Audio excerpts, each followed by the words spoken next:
दरअसल supreme court ने नूपुर शर्मा को पैगंबर मोहम्मद पर दिए गए बयान के चलते जमकर हड़काया।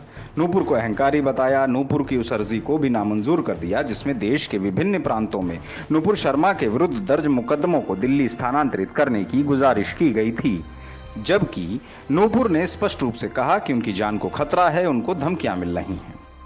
इस पर सर्वोच्च न्यायालय की 2 जजों की बेंच ने कहा कि नूपुर की टिप्पणी ने देश भर की भावनाओं को भड़का दिया है। यानी 2011 की जनगणना के अनुसार भारत में 17.22 करोड़ मुसलमानों को नूपुर शर्मा के बयान से तकलीफ हुई और इससे पूरे देश की भावनाएं भड़क गईं। जबकि 2011 की ही जनगणना के अनुसार भारत में हिंदुओं की कुल जनसंख्या 121 करोड़ की 79.8% की भावनाएं भगवान भोलेनाथ यानी भगवान शिव को अनर्गल बकने से आहत नहीं होती। अब प्रश्न यह भी उठता है कि क्या यह सब सिर्फ नूपुर शर्मा के बयान के चलते ही हुआ जैसा कि सुप्रीम कोर्ट ने कहा। इसके साथ ही सुप्रीम कोर्ट ने यह भी कहा कि टीवी एंकर पर भी मुकदमा चलना चाहिए जिसने कि ऐसी डिबेट करवाई, ऐसे सवाल पूछे।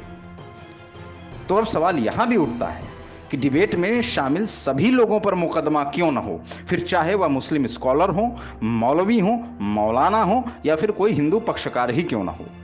दरअसल सुप्रीम कोर्ट की ओर से नूपुर शर्मा को जो कुछ भी कहा गया उसके बाद से लोगों ने सर्वोच्च न्यायालय को ही टारगेट कर लिया। सोशल मीडिया प्लेटफॉर्म पर विभिन्न लोग अपनी अपनी प्रतिक्रियाएं देने जुटे हैं। ट्विटर यूजर रितिका ने लिखा कि if Nupur Sharma can be arrested and tried for hurting religious sentiments, then Muslims in India too should be tried for the same as they eat beef, slaughter cow, which is goddess in Hinduism. Therefore, our sentiments too is hurt. एक और user हिम्मत सिंह ने लिखा कि this is what Delhi high court said when MF Hussain painted nude painting of goddess, why such double standard, और the court think Hindus don't have sentiments. एक अन्य user Prakash Chand ने ट्वीट किया कि नूपुर शर्मा के लिए आज सुप्रीम कोर्ट की टिप्पणियों का यह अर्थ भी हुआ कि 11 सितंबर 2001 को न्यूयॉर्क के ट्विन टावर पर हुए हमले का जिम्मेदार हवाई जहाज का आविष्कारक था, पाकिस्तानी आतंकवादी नहीं। लोगों ने ट्विटर पर नूपुर शर्मा के समर्थन में अभी तक हजारों ट्वीट किए हैं। सुप्रीम कोर्ट के इस फैसले का भी जमकर विरोध हो रहा है कि जिसमें नूपुर शर्मा को टीवी पर आकर पूरे देश से माफी मांगने की बात कही गई थी।